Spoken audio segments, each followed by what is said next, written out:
need this shit in your life. Vetita Awakening, an indie title written by Marcel Dupree and Joshua Metzger, is not what I expected at all. And that's a good thing. But every now and then, it's good to venture off the beaten path. And Vetita is just the uncharted territory that I needed. It's a thrilling and bloody ride into the criminal underworld of vampires and vampire hunters. We got vampire clubs, naked femme fatales, blade swinging, bone crunching, jaw dropping, jaw slicing goodness. If you haven't figured it out yet, this ride isn't for the squeamish. This is Mortal Kombat and Spawn levels of gore. But if that's up your alley, then I can't recommend this enough. Also, just want to point this out here, I'll be avoiding major spoilers because I really want you guys to check this out for yourself. And with that being said, let's get it, let's go. The story wastes no time with its opening, hitting the ground running as an unidentified woman slices her way through the children of the night. The woman doesn't have regular hands, but claws. Page 1, panel 1, and we're already getting teases at a story with a lot more going for it than what you get at a glance. Unfortunately, she doesn't last long, as she's dispatched quickly by a new challenger after she takes care of the horde. I obviously can't show much here, but you get the picture. Quick cut to the story's main character, a seemingly regular girl named Luna who gets a call that her mother has died. One thing I love about this book is how it balances fast-paced action with emotional character moments. It's always important to slow down and focus on the real draw of any story, which is the people the story is happening to. At the funeral, a woman named Violetta approaches Luna and her dad, claiming Luna is next in line, but her dad isn't here for any of that.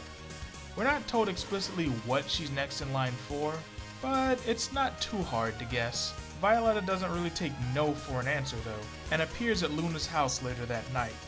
This time, she's strapped up ready for war. Good thing too, because not long after she shows up, these two demonic assholes ambush them, posing as delivery guys. Luna's dad takes a blade to the throat.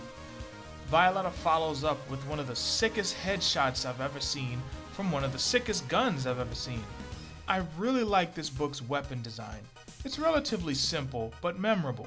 Nothing too gaudy or overly intricate. It all has a sort of Van Helsing quality to it. Fitting, given the book's subject matter. Anyway, one of the bloodlust baddies gets back up and turns into this, prompting Violetta to do a transformation of her own.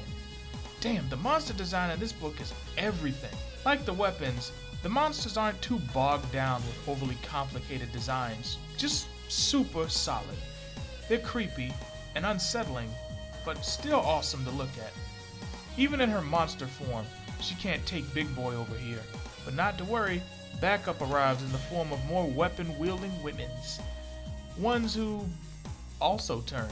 And here we get the first discussion of a concept that's core to this title. The concept of edging. No, not that kind of edging. Damn, get your head out the gutter. In this book, edging means giving into one's lusts, bloodlust in particular. See, these aren't your garden variety vampire hunters or vampires. They have the ability to transform into these grotesque beasts, which gives them enhanced strength and durability. But in order to achieve this form, they have to let their bloodlust take over. Fully transforming means fully giving in, and it's not long until they completely lose control and become ravenous beasts, a threat to friend and foe alike.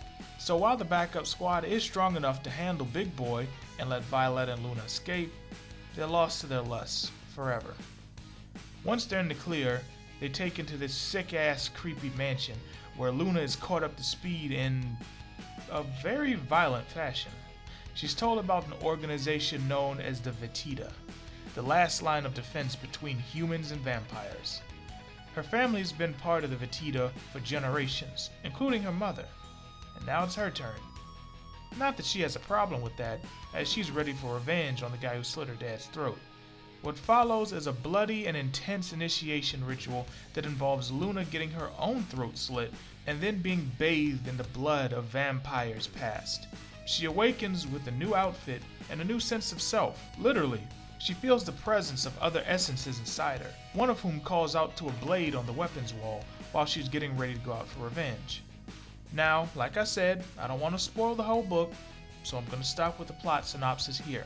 But you can definitely expect more of what we've been getting so far, as well as some even stronger emotional moments. The action is amped up for the showdown in the Vampire Club, and it's definitely the kind of thing you'll want to see for yourself. Vetita is the perfect reprieve for someone like me who deals with a lot of superheroes and more standard comic fare / cape shit. It brings the action, emotion, and powerful imagery, as well as intriguing lore, puts it all in a blender, and hands it to you in a deliciously bloody glass. I'm looking forward to sticking with this. So if anything I've shown or talked about in this episode of Unsigned Hype interests you, definitely head over to evolutionspublishing.gumroad.com where you can get your own copy of Vetita Awakening. And that's going to be it for me today. Thank y'all for watching and listening. Hope y'all come back for the next episode of Unsigned Hype, where we sit down with an indie title or indie creator, and I shed some light on a situation that I desperately need more eyes on. Until then, I'm Anime, and I'll talk to y'all later.